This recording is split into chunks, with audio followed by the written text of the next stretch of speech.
All right, so today we're going to take a deep dive into something a little unexpected. We're diving into the world of geometry, but on the putting green. Oh, wow. You see it all the time. Hmm. Those pros out there on the green, bobbing their fingers up and down like they're conducting some kind of orchestra. Right. And it's called AimPoint. And we got a stack of research that suggests maybe, just maybe even the best in the game are missing the mark with this technique. Yeah. It is fascinating, isn't it? AimPoint, it seems so simple on the surface, but there's this whole underlying layer of, I guess you could say, precision that can really make or break your putt. And I think that's what we're going to really unpack today. Exactly. And for those of you who aren't familiar with AimPoint, it's basically a system for visualizing the break of a putt. Based on the slope of the green, you use your fingers to kind of gauge the angle and determine how much that ball is going to curve. Yeah. But the research we're looking at today suggests that there might be a disconnect between the theory of AimPoint and how it's actually being applied, Right. even at the professional level. Yeah. The core concept of AimPoint revolves around something called it's called the unit angle. I know that sounds very technical. Yeah. But imagine this. It's a standardized unit of measurement for how much a putt will break. And to determine that unit angle, you hold your finger up a specific distance from your eye. So that's where the geometry comes in. Yeah. It's all about angles and distances. Precisely. And that's where things can get a little tricky.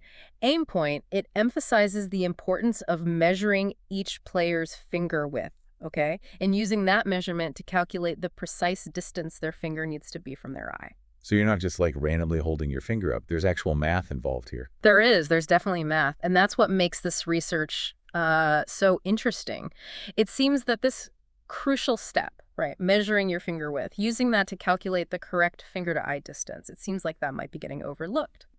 Or even misapplied. Even by pros who swear by AimPoint. Even by the pros, yeah. Now that's kind of surprising. You think that with all the resources and coaches available to them at that level, they would have this down to a science. Yeah. Why do you think that is?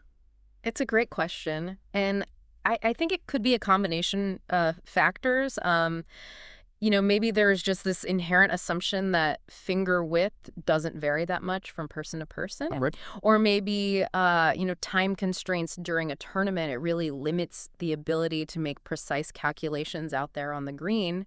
But there could also be a degree of overconfidence or reliance on experience, right? Leading some players to maybe underestimate the importance of those precise measurements. It's almost like they're skipping a step in a recipe Yeah. and then wondering why the cake didn't turn out right. Exactly. So walk me through the math here. How does this finger-to-eye distance actually translate to the break of the putt? Okay, so think of it this way. The width of your finger, it acts as a scaled down representation of that break triangle on the green. Okay, and it creates a ratio that needs to be maintained for the angle to be accurate. But even a tiny difference in that finger-to-eye distance can throw the whole ratio off, leading to a surprisingly big miss on the putt. Okay, so it's not just about eyeballing it. No, There's a precise ratio there is. that needs to be maintained. And the research that we're looking at, they actually analyzed photos of pro golfers using AimPoint, and they found a huge variation in how far they were holding their fingers from their eyes. Exactly. And that inconsistency, right, that translates into inaccurate angles. And ultimately, missed putts. What's important to understand here is that even small errors in finger distance, they can have a significant impact on the green. A slight miscalculation in the setup can lead to I guess you could call it a chain reaction of inaccuracies resulting in a putt that misses the mark. So even a small error in that initial setup can snowball into a big problem on the green. Yep. That really drives home the importance of those precise measurements. But let's take this a step further. We all know green speeds can vary wildly out there. Yeah. And AimPoint supposedly accounts for that too. Yeah. AimPoint, it does incorporate green speed into its calculations. It recommends adjustments to that finger distance based on whether the greens are faster or slower.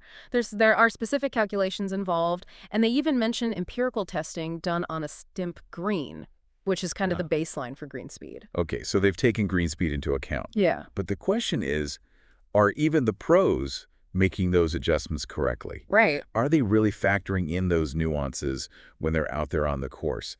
I'm starting to wonder if AimPoint is more complicated than it appears on the surface. That's the key question we're exploring today, and to answer that, we need to delve a bit deeper into those green speed adjustments and see if they hold up under scrutiny. AimPoint's adjustments for green speed, they do get a bit intricate. It's not just a, hold your finger closer or further away kind of Yeah. thing. Okay, so walk me through it. Let's say I'm out on the course, I'm using AimPoint, and the greens are playing super fast. How do I adjust my technique? Well, first, you need to know your standard finger distance for a stimp 10 green, which we talked about earlier. That's kind of your baseline. Then you got to consider the actual speed of the greens you're playing on. AimPoint uses what's called the stimp meter reading.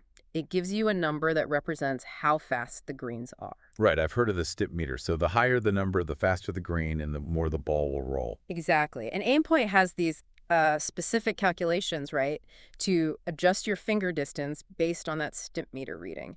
It's all about understanding that relationship between the green speed, the break, and that crucial finger-to-eye distance. I'm starting to see why this might be where even some pros go wrong. It's not just about knowing the technique, it's about applying the right adjustments in different conditions. Precisely. And the research we're looking at today, it highlights just how critical those adjustments can be. They actually provide a formula, to calculate the adjusted finger distance for different green speeds. Okay, I gotta admit, I'm not a math whiz. Can you break down that formula in a way that even I can understand? Absolutely. Imagine your standard finger distance, right, as like a rubber band, okay? Hmm. So on a faster green, you need to shorten that rubber band, right, to account for the increased break. That's essentially what the formula does. It helps you figure out exactly how much to shorten that rubber band based on the step meter reading. That's a great analogy. So if I'm playing on a super fast green, my rubber band gets shorter and I hold my finger closer to my eye. And on a slower green, I stretch that rubber band out and I hold my finger further away. You got it. And the research provides some specific examples to kind of illustrate this. Let's say your standard finger distance on a stimp 10 green is 18 inches. If you're playing on a stimp 12 green, which is quite fast, that distance needs to decrease to about 15 inches. Wow, a 3-inch difference? That seems significant. It is. And the source points out that even a seemingly small error in that finger distance, right, it can throw off your aim considerably. They give an example of a 1-inch error on a stimp 11 green, which can result in, get this, a missed putt from over 11 feet away. That's incredible.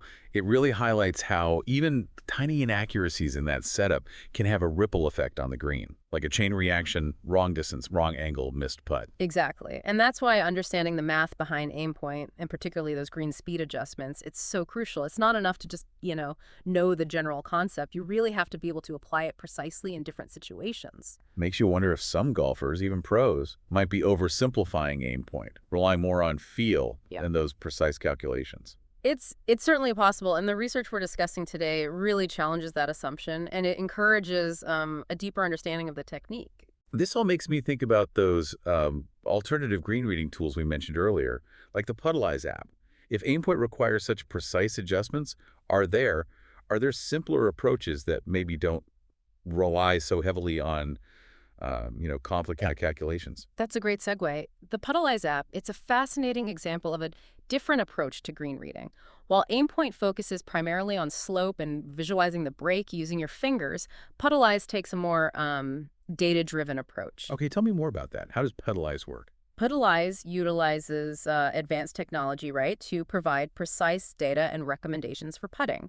It goes beyond just the slope, taking into account factors like green speed, resistance, and even the optimal length of your putt. It's almost like having a virtual caddy in your pocket, analyzing all those variables for you. That sounds intriguing. So instead of relying on visual estimations and manual calculations like AimPoint, Puddleize is using data to take some of the guesswork out of the equation? Precisely.